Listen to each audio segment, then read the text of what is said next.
Gördük. Bugün uşaqlarda hərarət haqqında danışacağıq. Ümumiyyətlə, uşaqlarda hərarətin yüksəlməsi müxtəlif növ bakterial və virus infeksiyaları iltihabı proses nəticəsində ortaya çıxır.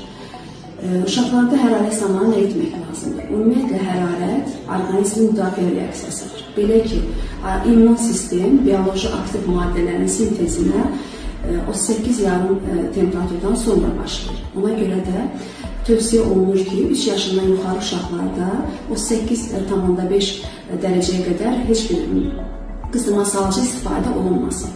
Bəzi istisna hallar var. Hansıdır bu istisna hallar? Əgər uşaqda kəskin baş ağrısı varsa, qarabasma varsa, qıcılma varsa və yaxud anamnezində qıcılma tarixçəsi varsa, qusma işləmə varsa, bu əlamətlər varsa, qızdırma salıcının istifadəsi tövsiyə olunur. Ümumiyyətlə, qızdırma iki cür olur, iki cür özünü göstərir. Ağ qızdırma şəklində, qırmızı qızdırma şəklində. Nədir bunlar? Valideynlərin anlayacağı tərzdə başa salmaq istəyirəm. Ağ qızdırma daha təhlükəli qızdırmadır, ciddi yanaşma tələb edir. Belə ki, ətraflar, əllər, ayaqlar, qulaqlar, dodaqlar soyuq olur, bəzən göyərmə də müşahidə olunur. Bu zaman temperaturun dərəcəsi vacib deyil. Belə ki, bu zaman istənilən temperatur dərəcəsində qızdırma salıcının istifadə